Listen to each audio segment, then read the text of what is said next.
Rectangular games without saddle point, mixed strategies. जब saddle point नहीं मिलते हैं तो प्योर स्ट्रैटेजी नहीं होती, फिर प्रोबेबिलिटी के साथ में मिक्स्ड स्ट्रैटेजीज होती हैं। जनरली M/N की प्रॉब्लम हम लेते हैं, इसका पर्टिकुलर केस 2/2 की प्रॉब्लम हमने यहाँ पे दिखाई हुई है, तो इससे हम इसको समझा देंगे, पर जनरली पहले M/N का ले लेते हैं, फिर 2/2 की प्रॉब्लम को भी लेंगे। If a game does not have a saddle point, then optimal strategies are mixed. Let Aij M/N की ये जो है generally be the pay of matrix for player ए।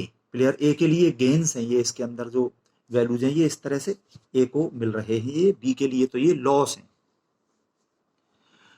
और इसमें ये कैपिटल एक्स और वाई प्रोबेबिलिटी डिस्ट्रीब्यूशन के वेक्टर्स हैं, इसके अंदर ये जो एलिमेंट्स हैं small x1 x2 dot dot up to xm, ये प्रोबेबिलिटीज हैं प्लेयर ए की पहली दूसरी dot dot up to mth strategy को चलने की प्रोबेबिलिटी। तो ये सारी प्रोबेबिलिटीज का सम इक्वल टू 1 होता है, कोई भी प्रोबेबिलिटी नेगेटिव नहीं होती, ये चीज हमने आगे यहाँ पे लिखी हुई है।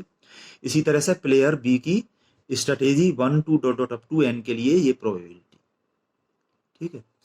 तो these be the mixed strategies of players A and B respectively, and small v be the value of game। जैसा कि पर्टिकुलर यहाँ पे 2/2 का हमने लिया हुआ है एग्जाम्पल, इसकी हेल्प से समझाएंगे। तो as expected gain denoted by EV, यहाँ पर जो ए के लिए पे ऑफ्स हैं AIJ, उनका एक्सपेक्टेशन है, करस्पॉन्डिंग प्रोबेबिलिटी का मल्टीप्लाई कर देंगे, और ये एक्सपेक्टेशन कई बार हम यूज कर चुके हैं। इसमें अपॉन में सारी प्रोबेबिलिटीज का सम इक्वल टू 1 होता है, इसलिए अपॉन में लिखने की जरूरत नहीं है। तो इसको मैं यहां दिखा देता हूं इससे, जैसे कि ये 2/2 की है।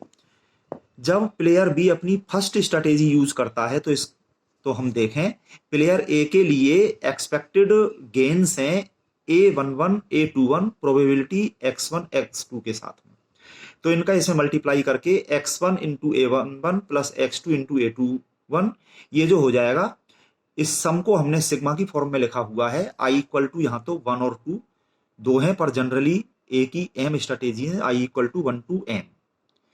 तो ये हो गया एक्सपेक्टेशन इसके लिए, J की वैल्यू 1 जब B अपनी फर्स्ट यूज करता है। इसी तरह से जब B सेकंड यूज करेगा तो इनका मल्टीप्लीकेशन में हो जाएगा, और ये J की वैल्यू 2 हो गई। इस तरह से dot dot up to N, J की इसकी B की N स्ट्रेटेजीज हैं, J की वैल्यू 1 से लेके N तक। यहाँ पे जो जनरली हमने लिया है, जहां कहीं भी I आ रहा है, I की वैल्यू 1 से लेके M तक और J की वैल्यू 1 से लेके N तक, इस तरह से। सिमिलरली B के लिए ये एक्सपेक्टेड लॉस है, जब प्लेयर A अपनी फर्स्ट स्ट्रेटेजी यूज करता है, तो ये B की जो प्रोबेबिलिटी है बाई 1 बाई 2, इनका इनमें मल्टीप्लीकेशन करके B के लिए ये एक्सपेक्टेड लॉस हो गया सिग्मा AIJ YJ, इनका इनमें मल्टीप्लीकेशन करके, ठीक है। When A uses his strategy, जब A फर्स्ट यूज कर रहा है, I की value 1 dot dot up to M, दूसरी ये यूज कर रहा है, इसमें M ले ली, तो ये हो गया। By maximum minimax criteria A selects XI, ये जो इसकी प्रोबेबिलिटी है, all XIJ greater than equal to 0 and सारी प्रोबेबिलिटीज का sum equal to 1, which will maximise his minimum expected gains, यानी कि ये मैक्सिमम जो प्लेयर भी मिनिमम चुनेगा कि प्लेयर ए को जो है मिनिमम एक्सपेक्टेड गेन हो, तो उनमें से प्लेयर ए छांटेगा मैक्सिमम, तो ये मैक्सिमम क्राइटेरिया ए के लिए। इसी तरह से मिनिमैक्स इसके बी के लिए, बी सेलेक्ट्स सच YJ, ये सारी प्रोबेबिलिटीज हैं, all YJ non negative and सारी प्रोबेबिलिटीज का sum equal to 1, which will minimise his maximum expected losses, ठीक है। उसका रिवर्स हो जाता है ना, minimum of maximum expected losses, तो ये मिनीमैक्स क्राइटेरिया हो जाता है। तो ए के लिए जो एक्सपेक्टेड गेन्स हैं, ये प्लेयर ए ये चाहेगा कि उसको ज्यादा से ज्यादा गेन हो, जो वैल्यू ऑफ गेम है V उसके बराबर गेन हो या उससे ज्यादा हो। इसी तरह से प्लेयर बी चाहेगा कि जो लॉस उसको हो रहा है ना, तो वो लॉस कम हो, तो जो वैल्यू ऑफ गेम है उसके बराबर लॉस हो या उससे कम हो। और जहां भी इसमें आई और जे आ रहे हैं, आई की वैल्यू 1 से m तक, जे की वैल्यू 1 से n तक, तो ये जनरली m/n की प्रॉब्लम यहां पर समझाई गई है। इसी का पर्टिकुलर केस है 2/2, m की वैल्यू भी 2 और n की वैल्यू भी 2, ये 2/2 की प्रॉब्लम है। तो इसी में m और n की जगह 2 रख के ये हमारी पर्टिकुलर प्रॉब्लम बन गई। Here m = 2 and n = 2, so we have, इसी में ये रख दिया हमने, ये सब चीज बन गई। ये वाला m की जगह 2, ये वाला n की जगह 2, ये रख दिया। सारी प्रोबेबिलिटी का सम = 1, xi का, yj का, और ये सारी प्रोबेबिलिटी नॉन नेगेटिव, ये चीज हमारे पास में हो गई इसके लिए। अब इसमें जो वेरियस पॉसिबिलिटीज हैं, ये क्वांटिटी ग्रेटर देन v और इक्वल टू v, इसी तरह से इसमें इन सारी पॉसिबिलिटीज में से हमें जो इसका सॉल्यूशन देखना है कि किसी तरह से ये इसमें जो अननोन है x1, x2, y1, y2 और v, ये 5 अननोन की वैल्यू मिल जाए, तो पहले इनमें से इक्वल के साइन को हम देखते हैं। और दरअसल ये एल्जेब्रिक मेथड में आगे और डिटेल में ये चीज समझाई जाएगी, बिल्कुल सिमिलर यही चीज होगी, वहां ज्यादा अच्छा समझ में आ जाएगा। तो इनमें से ये इक्वल के साइन हमने लेकर के ये यहां पे लिखे हुए हैं, इस सिग्मा को हमने खोल दिया, दिस इक्वल टू v, और ये इसी तरह से ये दिस इक्वल टू v, और इसमें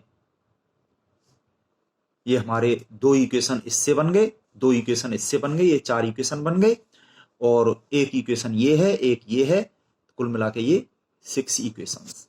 अब इनको साइमल्टेनियसली सॉल्व करके आप देख सकते हैं, बुक की हेल्प से देख सकते हैं या वैसे ही ट्राई कर सकते हैं, इनका डेरिवेशन बिल्कुल भी जरूरी नहीं है।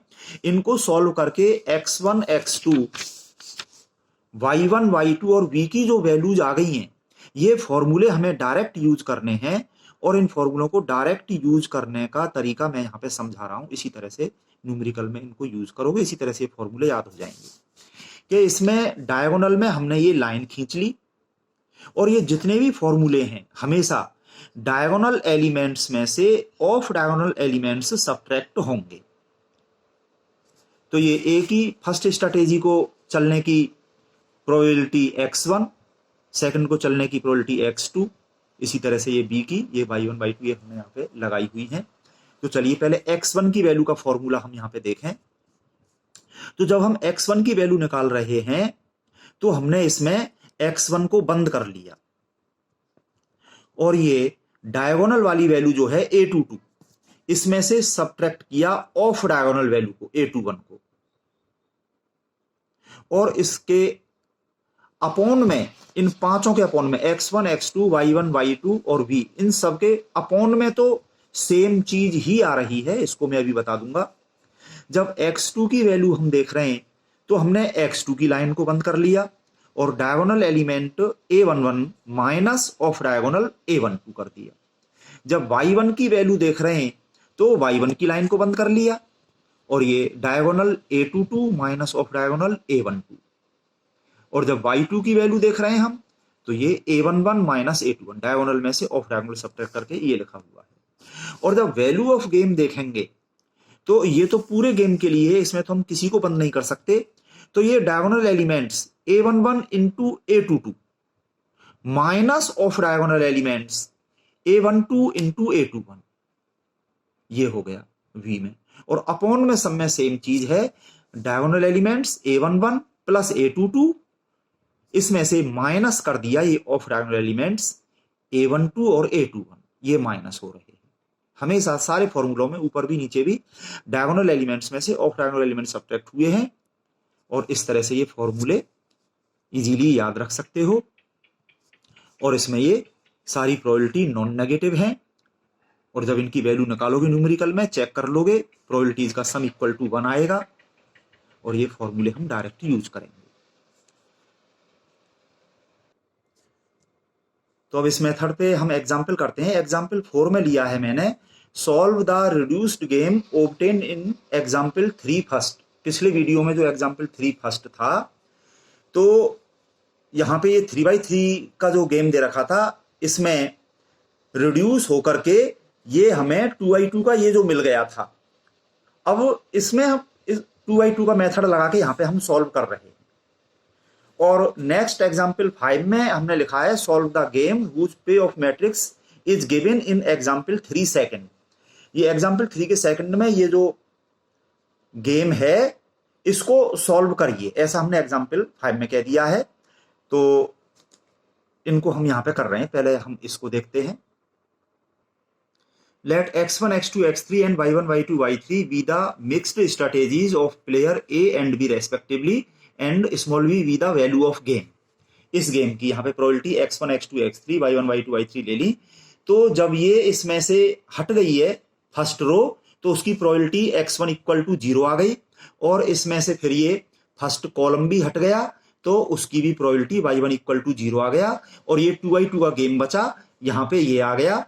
इनकी ये प्रोबेबिलिटी यहाँ पे हमने लिखी हुई है, ये सेकंड और थर्ड बचा है, इनकी प्रोबेबिलिटी x2 x3, यहाँ पे भी सेकंड थर्ड, इनकी प्रोबेबिलिटी y2 y3। और अब इसको यहाँ पे हम सॉल्व करेंगे। तो डायगोनल में हमने ये लाइन खींच ली, और फॉर्मूले हम ऐसे लगाएंगे, डायगोनल में से ऑफ डायगोनल एलिमेंट्स सबट्रैक्ट होंगे हमेशा। जब हम x2 की वैल्यू देख रहे हैं तो हमने x2 की ये लाइन बंद कर ली, और ये डायगोनल एलिमेंट 12 में से ऑफ डायगोनल एलिमेंट 0 सबट्रैक्ट कर रहे हैं। ये ऊपर लिख दिया हमने 12 माइनस 0। और x3 के लिए x3 की लाइन बंद कर ली, डायगोनल एलिमेंट 5 में से हमने सबट्रैक्ट किया ऑफ डायगोनल -1, तो ये माइनस माइनस +1 हो गया। इसी तरह से y2 की वैल्यू के लिए y2 को बंद कर लिया, डायगोनल 12 माइनस ऑफ डायगोनल, ये माइनस माइनस +1। y3 की वैल्यू के लिए y3 को बंद कर लिया, y3 की लाइन को, और ये diagonal element 5 minus of diagonal element 0 ये कर दिया। और v की वैल्यू में diagonal elements 5 into 12 minus of diagonal element 0 into -1, ये 0 हो गया। और अपॉन में तो सबके में सेम चीज आएगी, diagonal elements 5 + 12 minus of diagonal elements ये 0, और ये माइनस किया तो ये माइनस माइनस +1 हो गया। तो ये अपॉन में तो सबके में ये 18 रहा, और ऊपर देख लें हम 12/18, और ये 6 से कैंसिल होके ये 2/3 हो गया। इसी तरह से ये कैलकुलेट करके 1/3 आ गया। और हम देख रहे हैं कि ये 2/3 और 1/3 का सम 1 है, और कोई वैल्यू नेगेटिव नहीं है। इसी तरह से ये y2 की वैल्यू कैलकुलेट करके इतनी आ गई, और y3 की वैल्यू इतनी आ गई, और ये v की वैल्यू आ गई इतनी। और इस तरह से इसका लास्ट में हम आंसर लिखेंगे इस तरह से, hence as optimal strategy is x1 x2 x3 की वैल्यू हमने यहां पे रख दी, ये x1, ये x2 और ये x3। बीज optimal strategy is y1 y2 y3, y1 की वैल्यू तो ये 0 आ गई थी, y2 y3 हमने यहां पे ये निकाले हैं, इनको भी देख लो, इनमें से कोई भी नेगेटिव नहीं है, और इनका सम इक्वल टू 1 और इनका sum equal to 1। And the value of the game to A, player A के लिए है ये वैल्यू ऑफ गेम जो v निकल के आई है 10/3। ये v की वैल्यू तो पॉजिटिव नेगेटिव 0 कुछ भी हो सकती है, और ये a के लिए गेन है, b के लिए तो ये लॉस है। यानी अगर पूछा जाए तो हम यहां पे कहेंगे कि ये b के लिए एक्सपेक्टेड वैल्यू है -10/3, ये a के लिए है 10/3।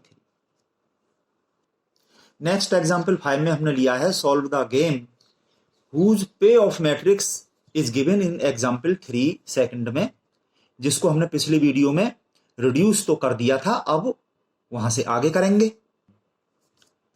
तो एग्जाम्पल 3 के सेकंड में ये गेम दिया हुआ था, द पे of matrix for player A is given as this, और इसमें डोमिनेंस रूल्स लगा करके हमने ये सारा किया था पिछले वीडियो में, और ये रिड्यूस होके ये 2/2 की प्रॉब्लम हमें मिल गई।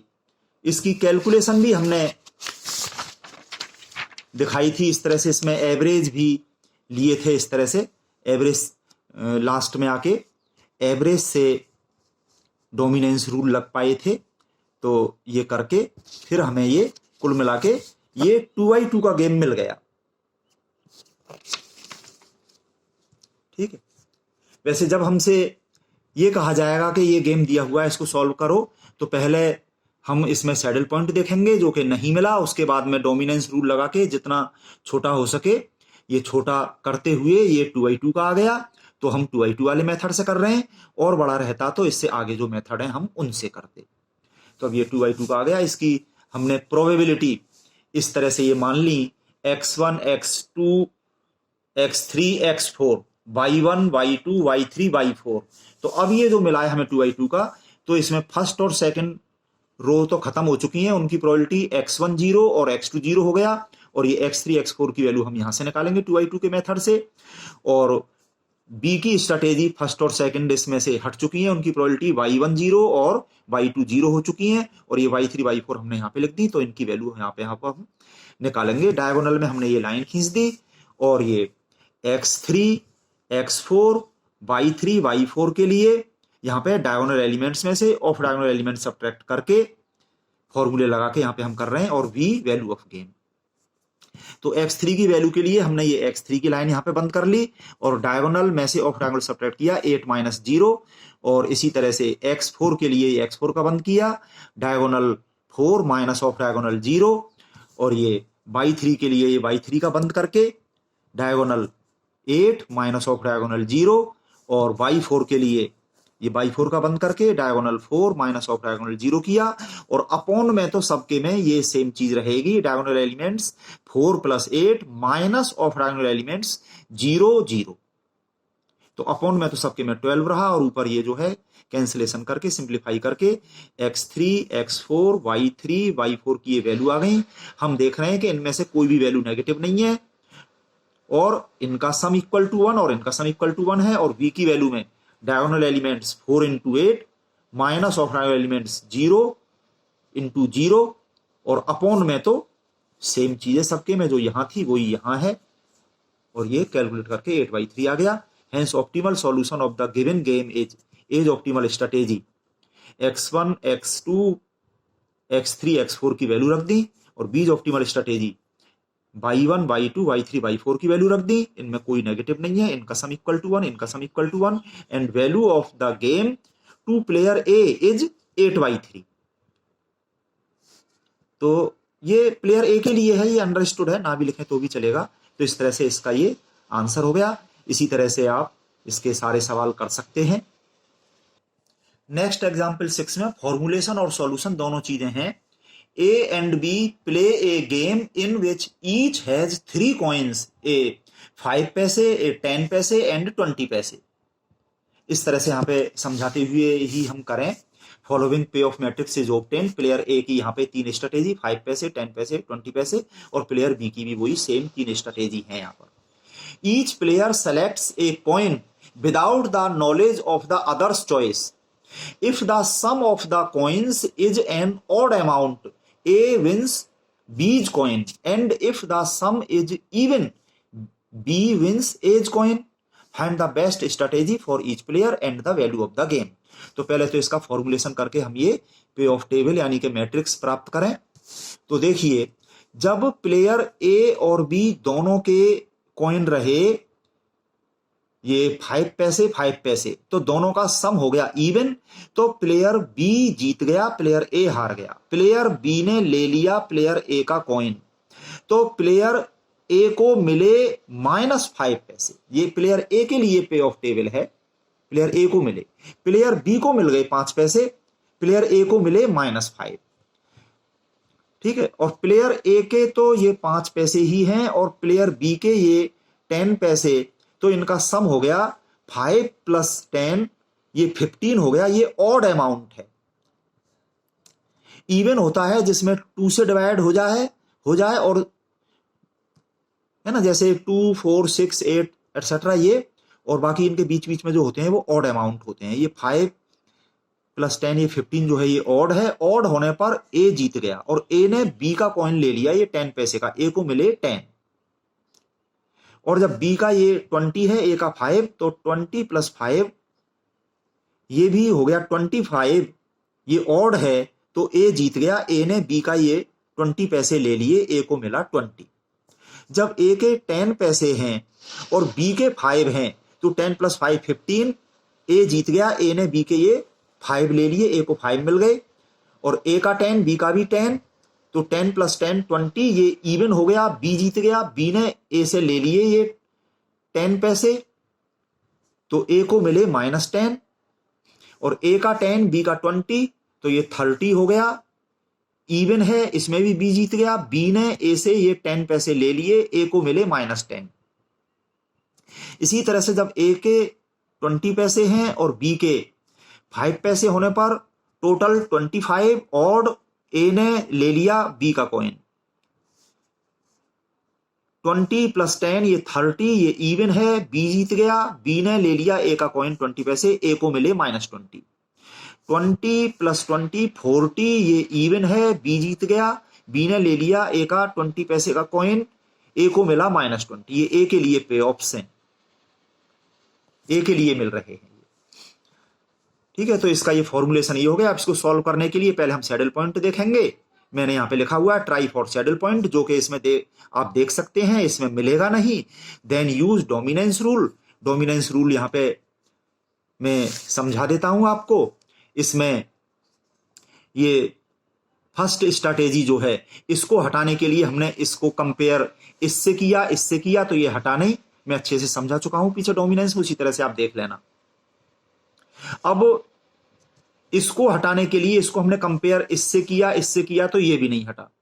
अब इसको हटाने के लिए जब हम कंपेयर कर रहे हैं, देखिए इससे कंपेयर करेंगे तो इससे तो ये बड़ा है, बड़े को हमें रखना है, छोड़िए।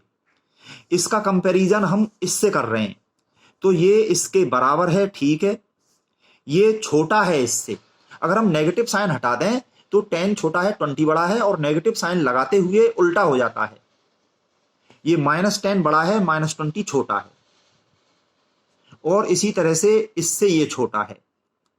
तो इससे कंपेयर हम कर रहे हैं इसको, इसका कोई एलिमेंट तो इसके बराबर है और कोई एलिमेंट छोटा है। तो जब कभी इस प्लेयर ए को ये वाली स्ट्रेटेजी चलने की जरूरत पड़ेगी, तो ये छोटी वैल्यू वाले को कभी न चल के हमेशा इसकी जगह पे ये इसको चलेगा, तो इसको तो कभी ये यूज करेगा ही नहीं। गेम में से इसने इस थर्ड स्ट्रेटेजी को हटा दिया, ये एक रो इसमें से कम हो गई,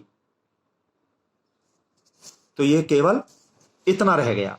अब इसमें से कॉलम का रिडक्शन किया, प्लेयर बी उसका उल्टा सोचेगा, प्लेयर बी की भी ये थर्ड स्ट्रैटेजी हट जाएगी इसमें से। पहले मैं इसको यहां से हटा देता हूं। अब देखिए, इसको हटाने का सोचा इन दोनों से कंपेयर करके तो नहीं होगा, आप डोमिनेंस रूल लगा के देख लेना। इसको भी हटा के देखा तो वो भी नहीं हटा। अब हम इसको देखें, इससे कंपेयर किया, इससे ये बड़ा है, ठीक है, बड़े को हटाना चाहेगा प्लेयर भी, क्योंकि ये तो ए को मिल रहे हैं, पे और बी को तो ये लॉस है।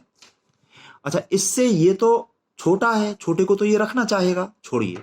अब इससे कंपेयर करें, इससे ये बड़ा है तो ठीक है, बड़े को हटाना चाहेगा, और इसके ये बराबर है, ये भी ठीक है। तो जब कभी प्लेयर बी को ये स्ट्रेटेजी चलने की जरूरत पड़ेगी तो वो इसकी जगह पे इसको चलेगा, तो इसको ये गेम में से हटा देगा। तो अब बचा ये 2/2 का, ये 2/2 का बचा। 2/2 के मेथड से फॉर्मूले लगा के इसको सॉल्व कर लिया। इनकी प्रोबेबिलिटी x1 x2 x3, ये x3 तो 0 हो गई, और ये y1 y2 y3 तो 0 हो गई, और ये बाकी जो बचा x1 x2 y1 y2, और v की वैल्यू 2/2 के फॉर्मूले लगा के सारी वैल्यू निकाल के, hence as optimal strategy, x1 x2 x3 की value, v is optimal strategy, y1 y2 y3 की वैल्यू, कोई वैल्यू इनमें नेगेटिव नहीं है, इनका सम इक्वल टू 1, इनका सम इक्वल टू 1, ये चेक कर लिया करें। एंड वैल्यू ऑफ गेम यहाँ पे 0 आई है, ये फेयर गेम है, एक्सप्लेन भी करवा सकते थे। ये v की वैल्यू पॉजिटिव नेगेटिव 0 कुछ भी हो सकती है, यहाँ पे नेगेटिव नहीं होगा, यहाँ पे ये कुछ भी हो सकता है v की वैल्यू। ये इसका आंसर हो गया। इसी तरह से ये एक सवाल मैं अपनी तरफ से करने को दे रहा हूं, इसको कर लेना, और इसी तरह से अपनी बुक के सारे सवाल करिए, कहीं से भी करिए, और अपनी प्रॉब्लम पूछिए। बुक के सवालों के तो आंसर बुक से मिला लेना। ये जो मैं करने को दे रहा हूं, use the relation of dominance to solve the rectangular game whose pay of matrix is given below. ये जो इतनी बड़ी पे ऑफ मैट्रिक्स दे रखी है, इसमें डोमिनेंस रूल लगा के ये छोटी हो जाएगी। इसका मैं पूरा सॉल्यूशन यहाँ पे नहीं कर रहा है, ये तो मैं आपको करने को दे रहा हूं, ये हिंट दे रहा हूं मैं कि ये रिड्यूस होके ये 2/2 का ये मिल जाएगा। तो वो सारा रिडक्शन दिखाना डोमिनेंस रूल से, फिर उसके बाद 2/2 के ये फॉर्मूले लगा के पूरा सॉल्व करके दिखाना, फिर ये आंसर आ जाएगा। मैंने ये सिर्फ आंसर लिखा हुआ है, इससे आंसर मिला लेना। तो ये पूरा इसमें करना है अच्छे से, और इसी तरह से आप सारे सवाल कर सकते हो, करें और अपनी प्रॉब्लम पूछें।